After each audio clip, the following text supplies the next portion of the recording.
first of all, you've obviously got to see where there's potentially monetary value and you can potentially monetize further down the line. But if you're doing something that you really don't like or you really don't align with, people will actually sniff that out as a lack of authenticity.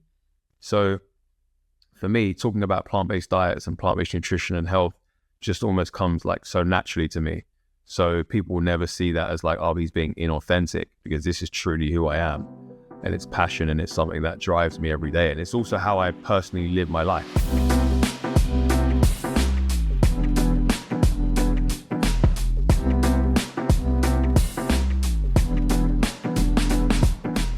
Welcome back to Black Income Creators Podcast. My name is Max, and today I have Jeffrey Boadi with me. I'm going to ask Jeffrey to introduce himself. Yep. So I'm a health and wellness educator, advocate, mainly focusing on kind of health benefits of plant-based diets and plant-based nutrition, as well as looking at other areas of health, just to inspire, educate, and kind of just encourage people to take responsibility for their health, to look at where they can improve their diet. And I guess it stemmed off the back of me going plant-based in 2017, which I'm sure we'll get into in a bit. So yeah, that's kind of me in a nutshell and what I've kind of grown over the last few years. Thank you for that. Well, let's get into it now, because why would you go plant-based, African man? Come on. Yeah, no, it's true. It's a fair point. And I mean, if you had told me, so obviously 2017 was when it happened. If you told me like a few years before that I'd go vegan, I'd be looking at you like you're crazy. That's never going to happen. But it was at a time where I feel like I was maybe just becoming a bit more open-minded to a few different things. For a bit of background, I'd been historically involved in a lot of sports. So I played a lot of sports when I was at school: football, tennis, rugby, cricket, swimming, all that stuff. But professional football was what I really wanted to kind of get into. I wanted to become a pro. So I played a lot of semi-pro in the UK. And then in 2010, 2011, just so we were talking off air, as I'd mentioned that I'd gone to the US, it was actually to try and, break into the professional ranks over there. So I'd gone to Los Angeles and then some other smaller towns in California, came back to the UK. Then a few years later went to Austria, then I went to Norway. So I went kind of, around the houses in terms of trying to get a professional football contract. But yeah, that was kind of like just illustrating my kind of background in sports. So I came across this documentary called What the Health. And I always preface this by saying that I don't think nutrition documentaries are actually a good move in terms of if people want to change their diet. I don't believe that they are in the main. I mean, there was some good information in there and enough to actually make me think, you know what, let me actually do this. Let me give this a try. It kind of did shift a little bit of my my understanding around nutrition, and mainly not necessarily just because, going plant-based was a beneficial idea if you do it well for health, but like I'd never really thought about how our diets affect our health outcomes. It never crossed my mind. And this is weird because now that I think about it, it's so obvious, but we were never taught this in school. I never knew about it growing up. Like the extent of my knowledge of nutrition was you got to get meat for protein and milk for calcium. That was really all I knew. I didn't know anything about micronutrients, mitochondrial health, any of these other elements, cardiovascular health, inflammation, and the foods that can kind of contribute to it or kind of reduce it. I didn't know anything about this. So I think what the health did was, whilst it did move me towards going to a plant-based diet and experimenting with that and getting some real benefits, it actually opened up my mind to understand nutrition as a whole. Because I was like, okay, if I'm going to do this, I need to do it properly, because I need to understand protein sources. I need to understand different micronutrients. I need to understand, all of these different elements that I may not be as readily getting on a plant-based diet as I would easily on an omnivorous diet.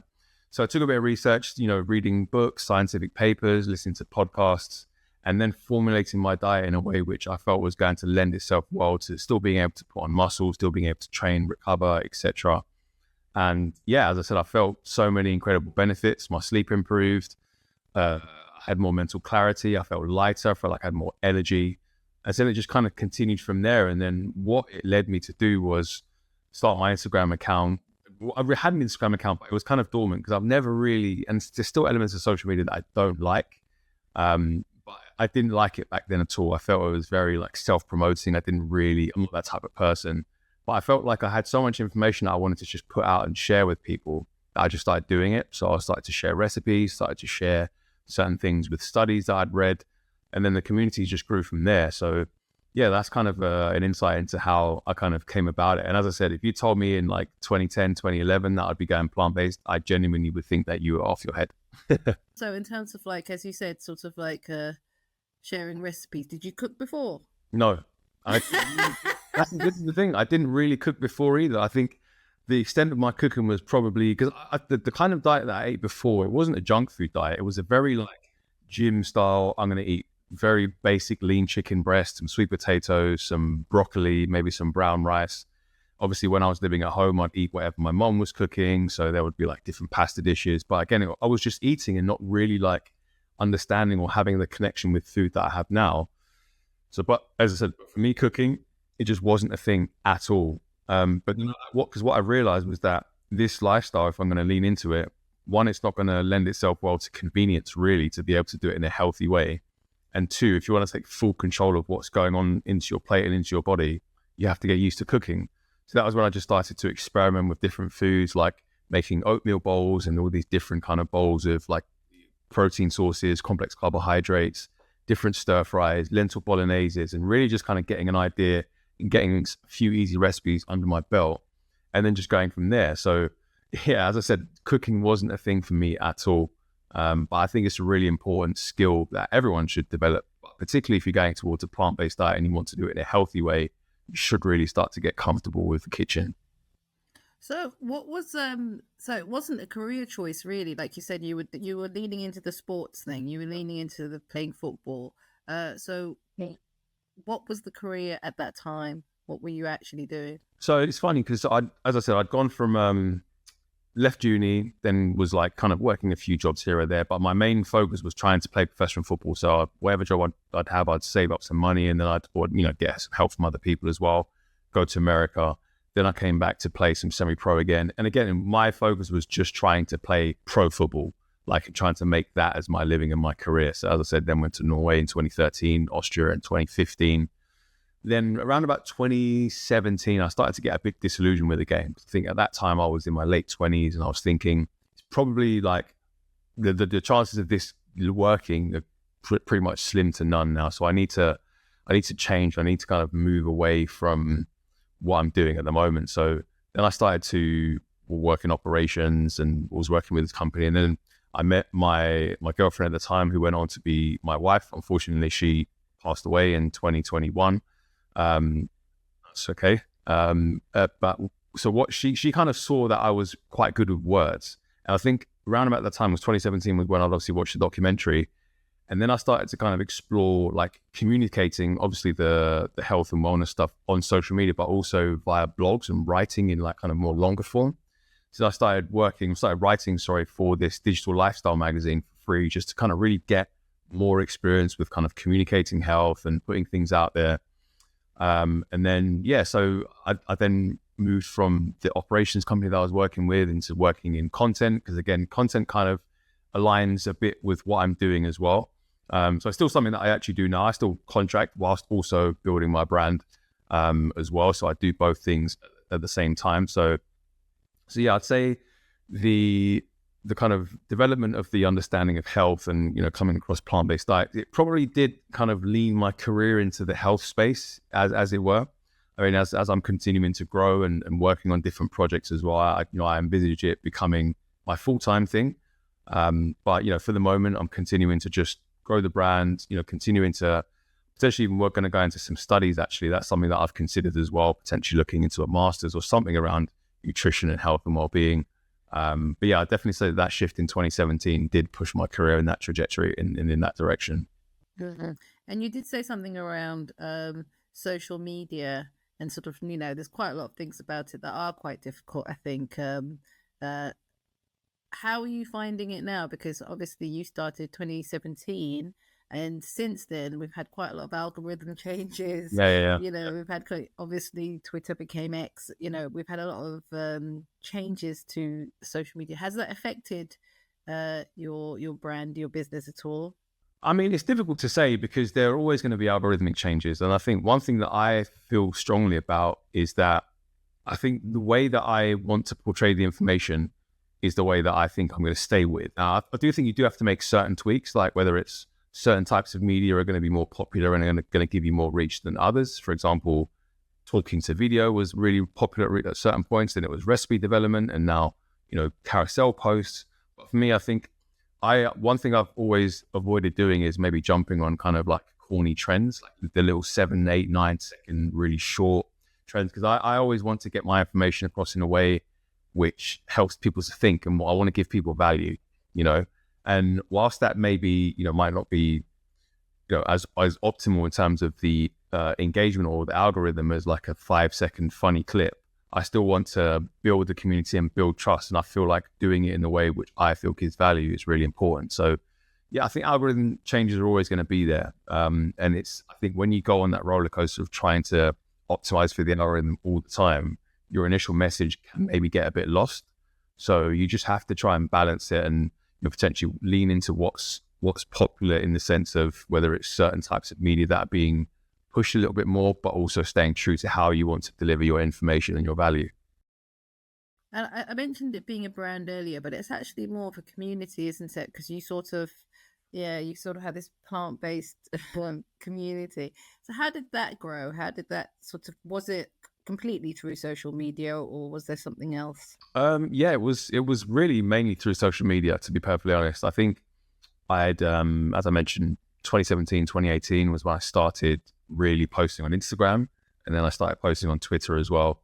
And I just started sharing a lot of the bowls that I was making and some of the foods that I was making, and people started to take a real interest in that, which was, it was quite interesting, because to me, it was just kind of like, oh, I'm just showing you my food. To me, it didn't seem like a big deal, but then I realized like, it's actually something that people find interesting.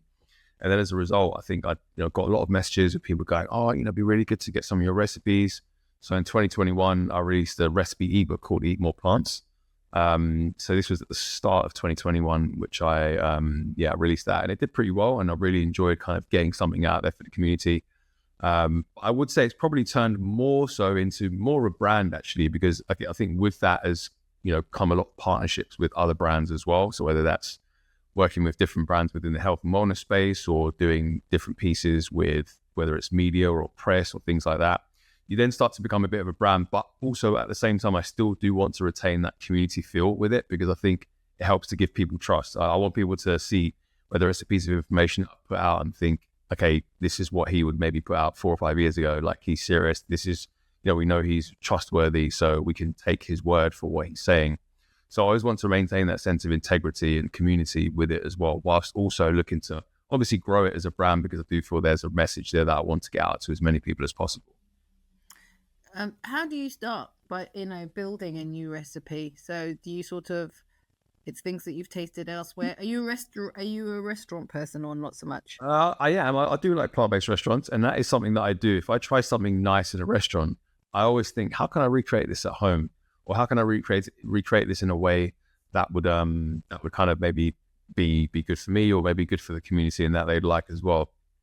I do think one of the things that I have as a foundation to how I build a recipe is to make it quite rounded, in the sense of I want it to be nutritionally dense. Because I think one thing that's quite interesting about the vegan community is that you do see a lot of really interesting and cool recipes and fancy recipes, but a lot of them aren't very nutrient dense. It's just, okay, this is the kind of cool food that you can make without putting meat on your plate. And I think there's definitely space for that. There's definitely room for that within the wellness space. But I think for me, diet quality is always going to be number one. So you're very rarely going to see me make a meal that doesn't have an adequate amount of an important nutrient like protein in it, for example. And we see a lot of people in the vegan community, they take the meat off their plate and maybe replace it with mushrooms or something like that, which maybe gives you that texture, similar texture, but you won't get the same level of macronutrient.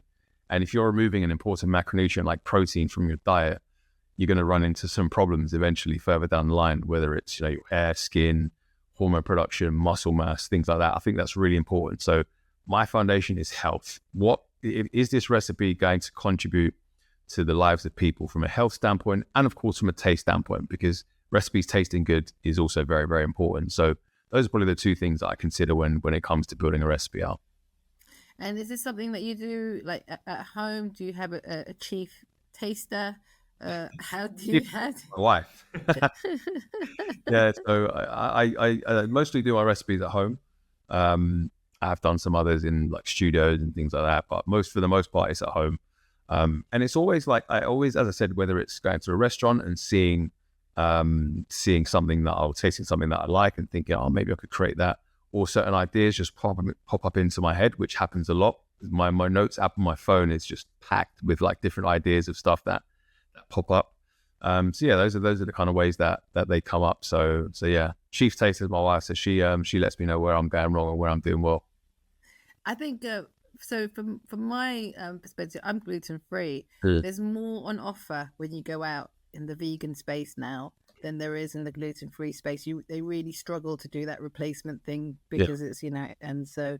But my thing around the sort of the plant based movement is that it's deemed to be quite expensive.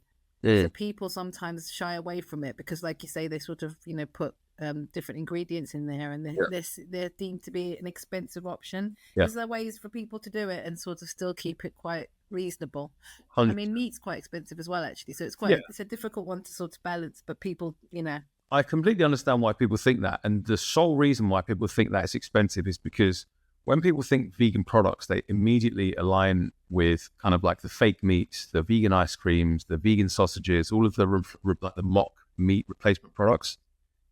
And those products are going to be naturally more expensive because there's just not the same level of market share as there is with, like, I don't know, beef burgers or whatever it may be.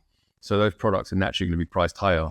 As a result, actually, I did see an article recently on Sky News where it was, I think the article stated, why are so many vegan companies removing products from the market?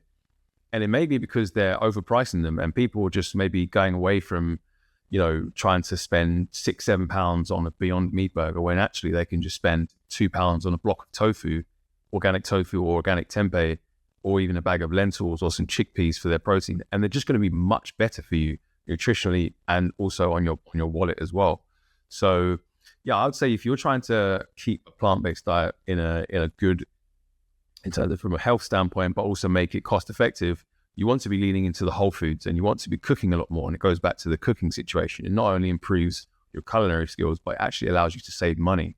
Because if you then cook with ingredients like, as I said, tofu, tempeh, lentils, chickpeas, all the different types of beans, edamame beans, navy beans, kidney beans, then you think about the whole food, so the root vegetables, so sweet potato and things like butternut squash, get greens into your diet, broccoli. These are all really cost-effective foods. And you think about rice, your standard white potatoes.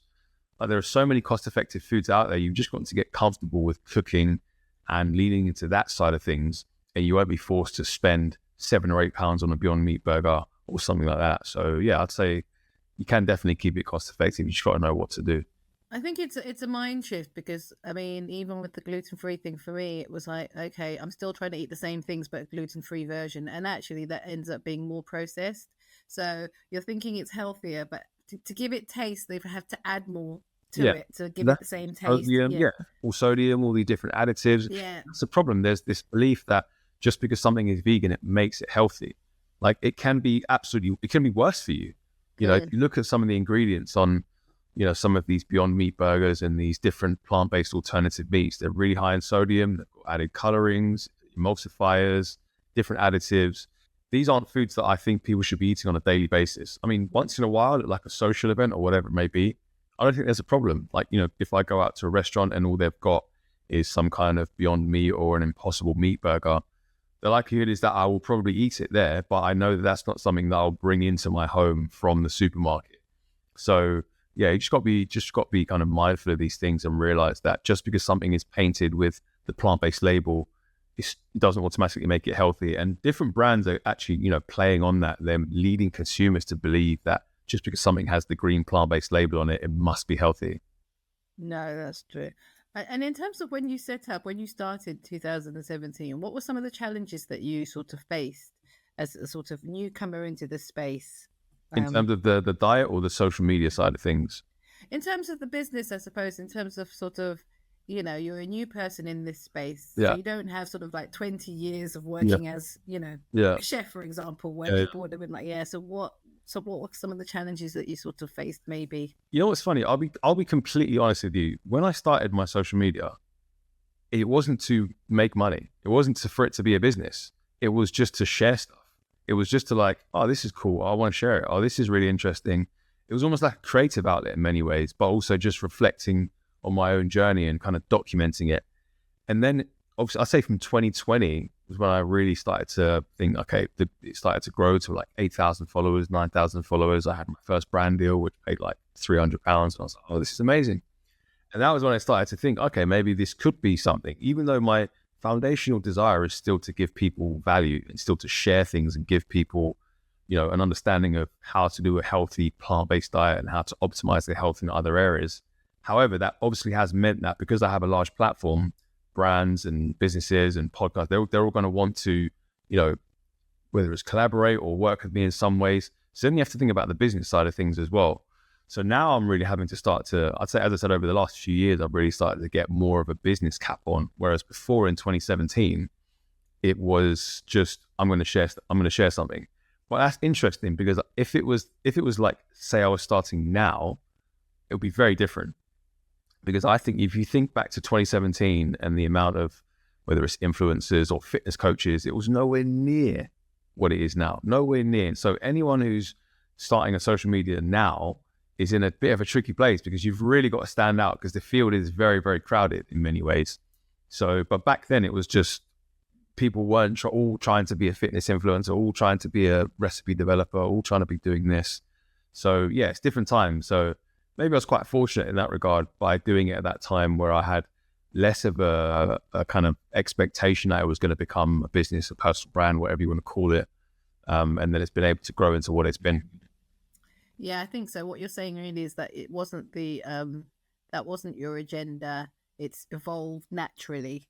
And if you had, even in 2017, thought about it being a brand and sort of trying to pitch it in that way, I think it would have been quite difficult because you'd have thought of things like, I definitely have to get a qualification. You know what I mean? You'd have had to go sort of, how could I make sure people think that I'm, how can I validate my existence in this space? Whereas you didn't have to do all of that, which is good. It's a positive thing. So it's good that you didn't have the same challenges in terms of working with brands and sort of like collaborations. How did that sort of emerge? Did they come to you or? Yeah, so a lot of they ended up coming to me. So the first brand deal that I got was in 2020. It was with a drinks company that had like a kind of like a vitamin fortified drink. It was quite an interesting product. I don't think the company exists anymore, which is quite a bit of a shame. So they actually approached me. They just sent me an email, I think, because before I was working with a talent management agency, I would just put my email in my bio and link it to my Instagram.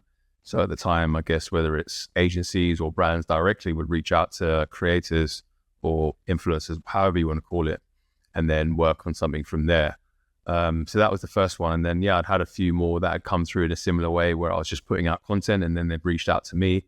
And then it was only really at the start of 2024 when I began to work with a talent management agency. I thought at the end of 2023, I was thinking it might be worth doing that because, our community is pretty big now. There's definitely a lot of space to kind of grow and work with brands and potentially, make this more of a business and monetize it without, of course, alienating the community and still wanting to give value in that regard. So, yeah, I'd had a couple of conversations and I signed with a management agency in, I think it was late January.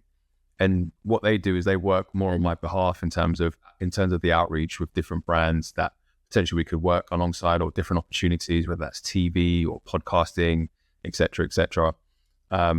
So we'll sit down every now and again. I'll maybe throw them some ideas or throw some back at me. So that's kind of really how it's working at the moment. And again, it's been my first year of working with an agency and it's been pretty good. Definitely enjoyed some of the partnerships and some of the opportunities that we've had. So yeah, definitely looking to grow that and do more of that in 2025. You said you written an ebook, which was sort of like, I'm assuming a recipe ebook. Yep. Are you looking at sort of more of a sort of Waterstones available book at some point? There is something in the works, which I probably can't talk too much about, but there is something in the works in that regard. So yeah.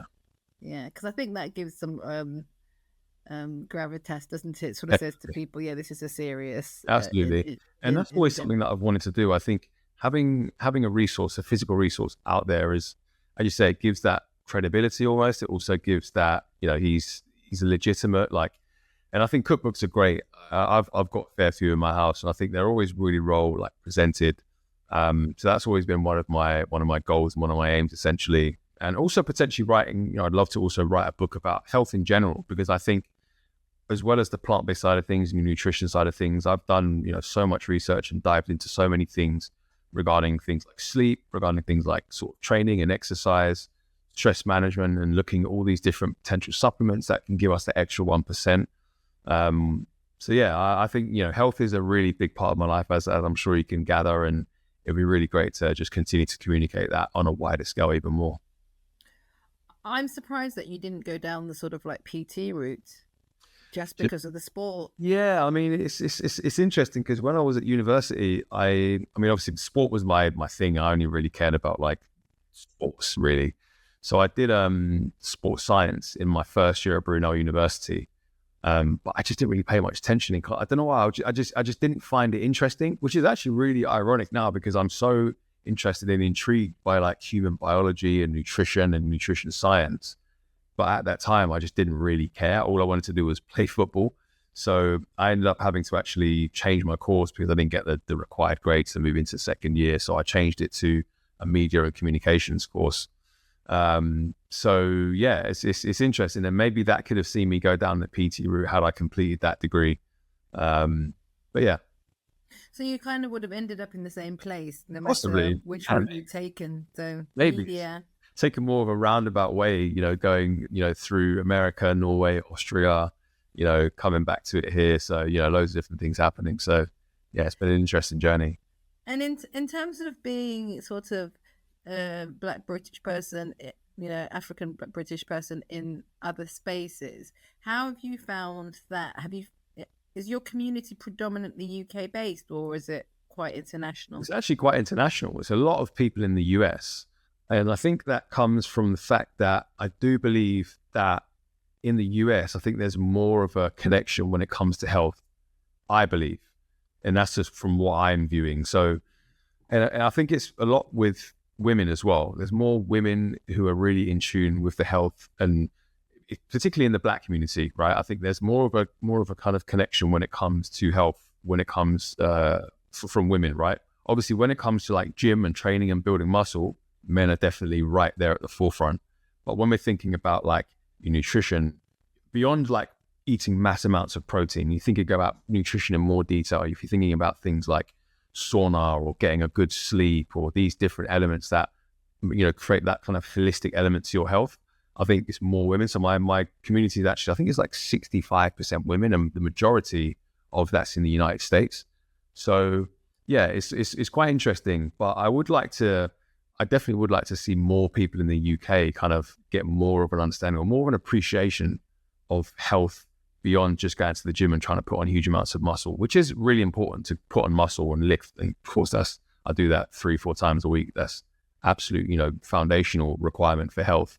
But I do think there are other elements where people maybe aren't kind of leaning into as much as I would like them to see. So it's interesting you talk about the sort of gender split within the community, and especially around race and stuff. But I tend to find that even where you have a community that's predominantly women, the voices that are sort of the loudest can still be the male voices in the space. So they're the ones that kind of maybe engage. So how do you stay engaged with your audience? I try and reply to as many comments as I can. Like, people send me DMs, I always try and respond to them. I think that's one thing that you see quite a lot, whether it's big, and of course, like, if you've got a really big account, like millions, you're probably not going to be able to respond to people. But I just think if someone takes the time to write you a response or to write you a comment that's nice, that's kind of, appreciative of your work or something like that, I just think it's just common decency to respond, and just whether it's, oh, thanks very much, or whatever it may be, or respond to a DM. It's just common human decency in my view.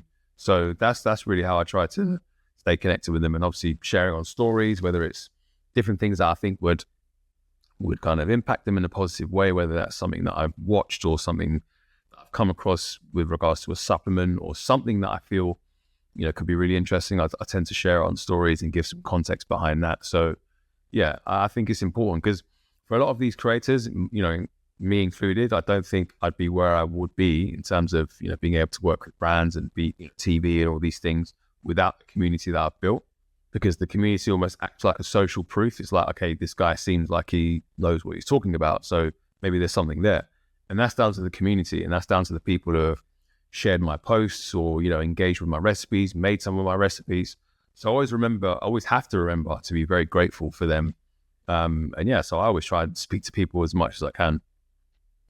You mentioned that you are working at the same time whilst you're building the community and the brand. And you recently you got married this year.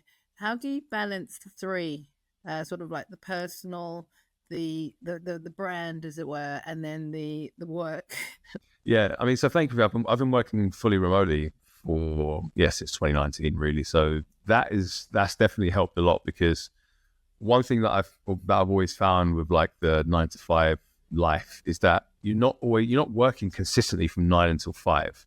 If you go into an office, you're wasting a lot of time doing nothing in many regards. So for me, remote working is a non-negotiable, because if there are times when things aren't very busy, then I can work on the brand, then I can work on a recipe, then I can work on a video that I can edit or send over to an editor or whatever it may be. So I've got quite a good balance with that. There might be times when sometimes I might have to lean a little bit further into the 9 to 5, or sometimes that's really quiet and I can lean a bit further into the personal brand. So I think I've got a good balance with that. And the personal side of things, I think, is always important. I think it's probably the most important thing, really. Spending time with my wife in the evenings is super important. Date nights every Friday or every other Friday, depending on what our schedules are like. And just spending as much time with each other, communicating, talking about what we want for the future. So I think we've got a good balance going. So I'm happy with where things are at there. But there's always going to be times where some things might be less than the other. It's not always going to be 100% personal job, personal brand. There might be certain times where it drops off a little bit, but as long as you just try and maintain the balance there as much as you can, then I think that's a good thing. I think a couple of things that you said around sort of other people working with you. So everybody sees you, but like you said, you've got a video editor and you've got somebody who does a lot of the booking and sort of like the collaborations and stuff like that. How do you choose your team? So with my video editor, I've actually I get a lot of people reaching out to me. One thing that I've noticed, particularly in the last couple of years, you'll get people reaching out to you to help grow your business, to help with your newsletter, to help with video editing. But I don't want to, there's certain things that I want to keep myself. I want to write my newsletters myself, because I want people to see, this is from Jeffrey and not from someone else, But I think video editing is useful, because video editing can be quite a time intensive process. So if I'm able to record a ton of videos, batch them up, send them over to the editor with some guidelines as to how I would like them edited, and then receive them and go from there, I think that's useful, because that also what it then does is it frees me up to do other things, where it frees me up to maybe do stuff like this with the podcast, or maybe go to an event, go to a launch of a product or whatever it may be, or a different opportunity. So I think I got to the point where I realized I can't do everything myself. So it's important to outsource things and kind of free up the time wherever I can. What is that point? Because I think that's where a lot of entrepreneurs brands, they struggle. What is the point where you said, I need a couple of people of this? Exactly. I think it's when you realize that your output is probably not matching the input, in that sense, where if I'm sitting there editing one video for 1 hour, when I don't have to do that, or I can send it over to an editor and I can have that hour back to do whatever I need to do. I just realize it's not the most kind of efficient process. So I think when you realize that, what you're trying, when you're trying to increase your output, but your time is being sucked away as well, you want to try and keep the output high, but somehow, retain some of your time. So whether that's outsourcing editing things, or batch doing newsletters or things like that, it's always really important just to audit where you're at with that. So that's kind of how I realized it. And do other sorts of influencers or brands come to you looking for advice? Like, I want to get into that space, how do I do it, etc. And if so, what do you tell them? Sometimes I think, people have asked me about I've got a real passion for nutrition. How do I, what do I do? This, that, and the other. It's always an interesting question, because honestly, I don't really have like a concrete blueprint per se. just because of how my situation came about, where it was, I'm just sharing this because I'm really passionate about it, like really, really passionate. And then it organically grew into a business where I was able to then work with brands, charge them money to promote an idea or an ethos that matches mine. So I just say, look, I think if you're going to want to do it, first of all, you've obviously got to see where there's potentially monetary value and you can potentially monetize further down the line. But if you're doing something that you really don't like or you really don't align with, people will actually sniff that out as a lack of authenticity. So for me, talking about plant-based diets and plant-based nutrition and health just almost comes like so naturally to me. So people will never see that as like, oh, he's being inauthentic, because this is truly who I am. And it's passion, and it's something that drives me every day. And it's also how I personally live my life day to day. You know, I'm not kind of preaching or promoting something that I don't live. I do the exact things that I say. So I think that's important. But also you have to remember that passion in and of itself probably isn't going to earn you money. You have to also then think about it from a business standpoint, which actually, to be perfectly honest, didn't really come naturally to me, because I'm more of a creative person. I like to create. But also that's where it's really important to have people who are more business minded in your corner. So, you know, agents and talent managements and literary agents who can kind of help you to really fulfill your potential and help you to kind of guide that passion into more of a career path. So yeah, that's what I would say to people who are kind of thinking about it from that standpoint. And in terms of when you started in 2017, what was the reaction from people close by? So, for example, someone like your mum, so, you know, you're eating at home quite a bit, I'm assuming, like going home at least once a week. And then you're suddenly like, yeah, but I can't have this in there. Do you know what I mean? What was the reaction of sort of your close circle at the time? To be honest, I don't remember it being like too crazy a reaction. I don't think. I mean, I think my mum thought it was a bit interesting, because obviously it was something that no one had ever done in the family. My sister had actually done, I think she moved to a plant-based diet, but she only did it for a few weeks. And then I think my younger brother did it for about 3 months and said he felt great. So yeah, it wasn't like, oh, this is crazy. What's this guy doing? Like, stop him from doing it. I mean, I do sometimes get that. Like if I meet some of my aunties or whatever, if I see my mum and there's some of my aunties around, they'll be like, oh, you know, why? Just have fish and which is fine. Like, I completely get it. I'm not gonna, you know, go back and forth with them. No way. That'll just be needless. But yeah, I think, you know, even now if I go to my mom's and visit, like she makes like amazing stews with like tofu and chickpeas, and still does the same foods, like, and still, you know, jollof and things like that and plantain, but she'll just make, you know, beans and add some tofu instead of the meat. So yeah, it's nothing really that has affected in terms of, you know, when I go there and have food. So yeah. What about when I mean, I don't know if you've been back to Ghana or if you've been to, because it's a different, the vegan community there is growing. I mean, I'm South African. The vegan community is growing, but it's, you know, not every area has kind of caught on. Yeah. No, I mean, I was in Ghana. I was in Ghana twice last year, and obviously then I went this year for my wedding. We had our traditional wedding out in Ghana as well in April. Sorry. So we went out there in April. So I've been to Ghana 3 times in the last like 18 months or something. In terms of vegan in Ghana, you can still do it. I mean, what I did was I'll tend to take food with me. So like if I'll take like a few blocks of tofu. So if we're going to stay with like some of my wife's family, or we'll stay with other family members, we'll be cooking in the house. So I'll just have like, whilst everyone's having a meat dish, I'll just have tofu or something like that. But then you've got things like red plantain and beans. So that's a really simple dish that doesn't need to be veganized in any way, because it's already vegan. And then you have like, if you were to have fufu, you can have like peanut soup, and you can put some mushrooms in there, or some beans or whatever it may be, or even tofu. So it's still quite straightforward in terms of if I was to take food there and kind of do it. But as you mentioned, in terms of like going to different restaurants and things like that, it's still a growing thing. There is one really good vegan restaurant in Ghana. It's called Tatale Vegan. It's amazing. I absolutely love it. So anyone listening to this, you should go and check that out. In terms of like somebody who wants to, I don't know, build a niche around an idea or a lifestyle, because ethos is very important, even in terms of reaching out to brands. What kind of advice would you give them? That's a good question. I think because the kind of creator influencer industry, however you want to call it, is so big at the moment, and there are so many people, trying to vie for a few spots and whatnot. One of the things that I think is really good, if you really like a brand, there's a brand that you want to work with in a certain niche or a space or whatever, you should actually just show that you already used the product. So, for example, there's a protein supplement company that I've used for ages. I've used it since like 2019, and I'll tag them in certain, whether I'm making a smoothie or, if people ask me, oh, what protein do you use? Then I'll tag them. So what that'll do is that will show them like, oh, this guy is actually like, he likes the product. He uses the product. This is someone who clearly is a good ambassador without quote unquote, being titled as an ambassador for them. He's a good ambassador for our product. So if there was scope for them to, to work with different creators or influencers or whatever it may be, they'd probably think of me first because they know that I use the product. And recently I did like a feature with them, which is on their website, where I talk about how I use the product and how I do my day.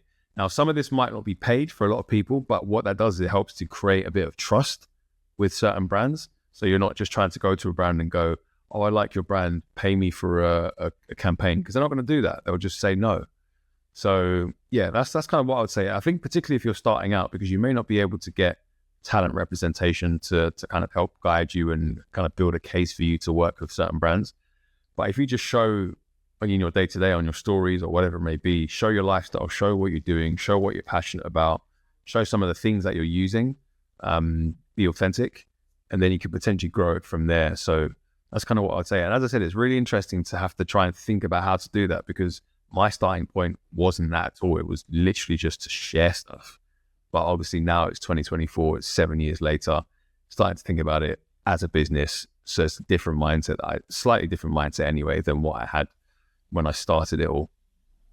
And I think there's something you said around leaning into things. So it's like leaning into the niche, because what a lot of creators do is that they keep it quite generic. So they might have a post on income one day, and then the next day they're talking about relationships, and then the next day they're talking about So I think it's really about leaning into it and being, like you say, living the authentic sort of story, as opposed to, I'm really into whatever's the trend at the moment. I mean, look, and I do think like, you don't necessarily have to be locked into one thing.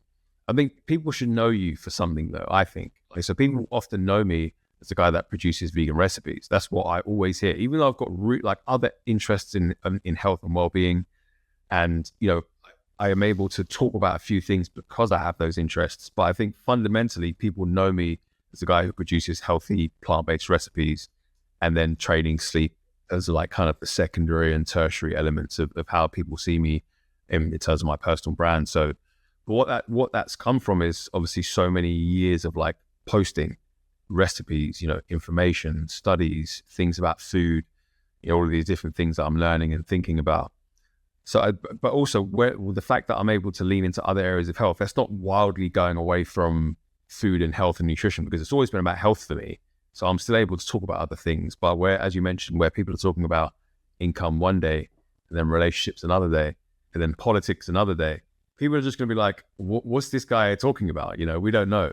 So yeah, I think have like an overarching theme. So mine is health, and then you can have your kind of like pots into which you place your content. So the majority of my content goes into plant-based recipes, whole food education, nutrition science.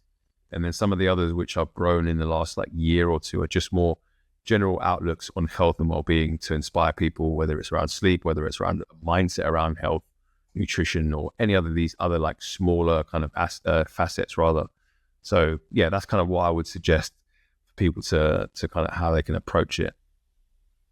In terms of sort of like what's next, I mean, I know, you're not really talking about the book project, you're not able to at the moment, but what else is kind of in the pipeline?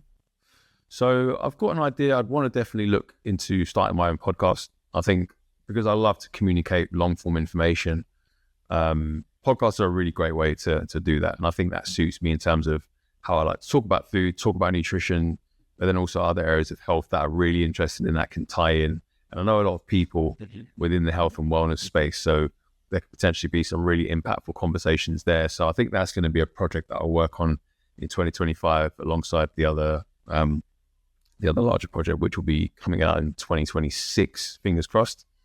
So yeah, it takes a long time. Yes, process. I'm seeing that as well. So yeah, I mean, it's fun. I mean, sometimes it can be a bit of a slog, but it's definitely fun, and I'm sure I'll, really be glad that I've done it.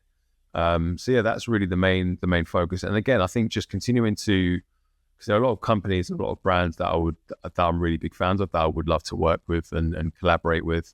So I think 2025 will hopefully see some more of those on a bigger scale. So yeah, so that's kind of in a nutshell what I'd be looking at for the next year or two. And we've spoken a little bit about you being based elsewhere at different times and being fully remote. Do you see yourself maybe living somewhere else, like the States, for example?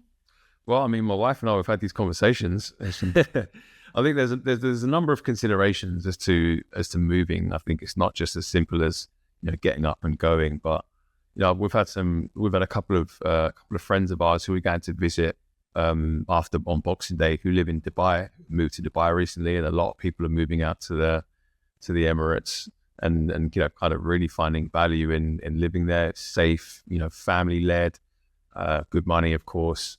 So yeah, I mean, my wife always says something interesting. She says it would be a bit of a tragedy to just live in one country for your entire life.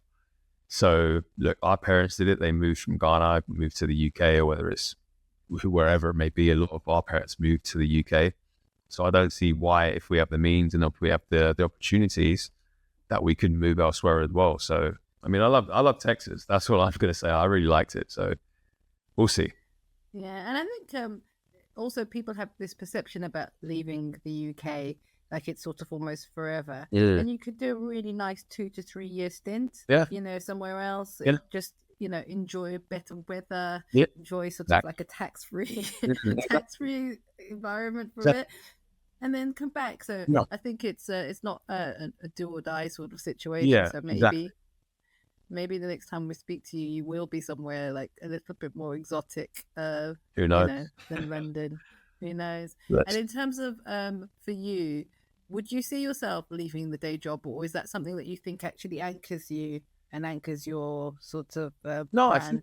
I think in time there's definitely got to be, for me, I think where I want to take everything, I think there probably will be a point where it will happen.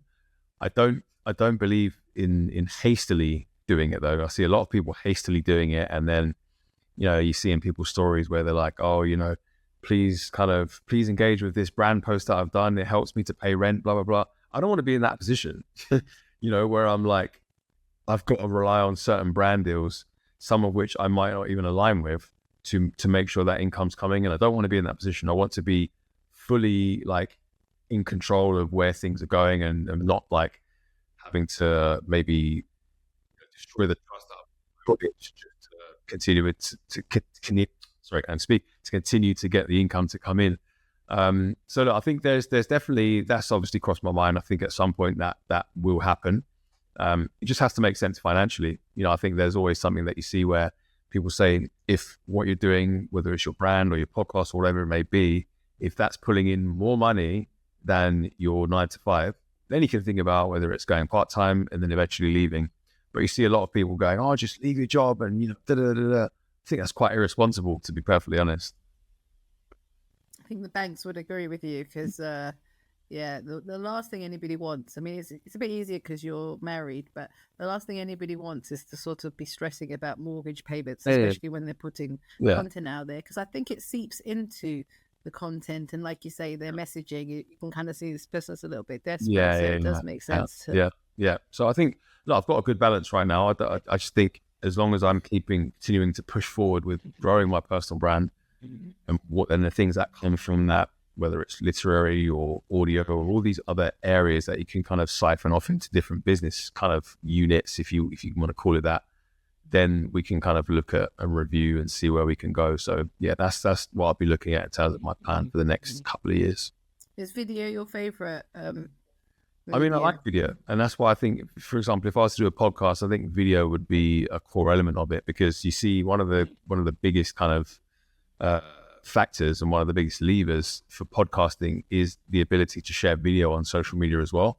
Because I think whilst podcasting is really good. And I think, listening into it on long car journeys and things like that, I think video adds like an extra layer of like that engagement where people see it on their phone and they see a really impactful clip and they're like, right, I'm going to go and listen to this podcast, or even watch the podcast, because certain podcasts are out there in full video format. People watch it like a film or a TV show. So it's a really interesting space. Okay. Well, no, that's been really useful. And I think for anybody sort of looking into it, it's a different way of entering into sort of an entrepreneurial journey. Yeah. Like you said, you did it from a sort of lifestyle choice, as opposed to sort of like, I want to start my own business. Do you think you would have started something regardless? Yeah, I think so. Because I think I have quite a self-sufficient nature where I want to be in control. And this is why I just, even though obviously working a 9 to 5, I think I'm doing it on my terms where I'm able to work from home. That allows me to control my time. I can do things how I want, as opposed to being tied to a building and have to be at this building for 8-9 hours. And then that takes away all sorts of time from around, whether it's commuting and then coming back. So yeah, I definitely think that I have like an element where I like to create, I like to build something that's kind of got my stamp and my name on it. So yeah, long may that continue, I'd say. Okay, no, that makes sense. I think somehow we would have seen you, even if it hadn't been What the Health. Funny enough, What the Health is what made my best friend in South Africa and her husband go vegan. Well, yeah, I think at about the same time. I think, was it Netflix? It was on Netflix, wasn't it? Yeah. And I suspect that's maybe why it didn't hit as big in the UK, because Netflix wasn't quite as big then as it was kind of 2019, 2020. So What the Health had kind of moved off Netflix. So maybe that's why the States and other places are a little bit bigger. But yeah, interesting. Okay, well, thank you. Where can people find you? Yeah, so you can find me on Instagram. My username is just Jeffrey Boadi. Same with Twitter, but just with an underscore on the end, or X, if I should call it that. I mean, I still call it Twitter because I prefer that name. And then I have my website, www.jeffreyboadi.com. So I tend to put more longer form pieces around plant-based nutrition and health and well-being out there as well. And you can also sign up to my newsletter. I send a free newsletter out every Monday. It's called Wellness Weekly. So I just put any kind of, whether I might discuss a certain supplement or a certain food or an approach to health or a mindset related thing. So yeah, you can sign up for free. That goes out every Monday around lunchtime. So I really like writing my newsletter. As I said, I don't want to siphon that off to someone else, because I really get value from writing it and giving value to the community. So yeah, those are the main places that you can find me. It's interesting because, something like a newsletter, every other day I get an email telling me that I need to use AI to write my newsletters. And I'm just like, no. You lose that voice, even though it can get close. Exactly. AI is great for many things, just not things like writing a newsletter from a personal standpoint. Because if I was to switch to an AI bot to write my newsletter now, my community wouldn't realize. They'd know, you know what I mean? So yeah, I think, look, AI is fantastic for so many reasons. It's weird in some ways with how much you can get done, but it can really make things very easy and give you a lot of value. But for things that are like really important, for me particularly, like writing a newsletter, I want to write it myself. Yeah. And finally, what has been the most rewarding part of the journey for you? If I'm being completely honest with you, even with all of the brand deals and the TV stuff and the podcasts and the money that's come from doing this, the most kind of fulfilling moments that I've got from this journey is when I get a random DM from someone where they tell me, you know what, your information has helped me lose 30 pounds. Like, I'm just feeling super fit, really healthy. I've got my blood work done and my bloods are great. Thank you so much for helping guide me down this journey. That is the most important thing to me. It's great to, as I said, work with different brands that I've used and whatever. I think that's amazing. But when you have an impact on other people, I think that's unparalleled. So I really, really enjoy receiving messages like that. And I don't take those lightly, because I think having that kind of impact on someone is really important. And in many ways, for me, it's priceless actually, because, I want to use social media for good. Like, there's so much nonsense that you can see on social media, but if I'm able to use it for good and impact someone on their journey of health, then I've done my job. Okay. Well, thank you, Jeffrey. I think, in terms of like an authentic brand or influencer, it resonates, that you want to see that in all aspects of it, whether it is making money or it's just, following a passion or following something that you're really, your ethos. I think that's really clear. And I look forward to seeing the the podcast and the 2026 secret project that we can't say too much about. They'll go well. So, yeah, definitely. Thank you for taking the time to talk to us.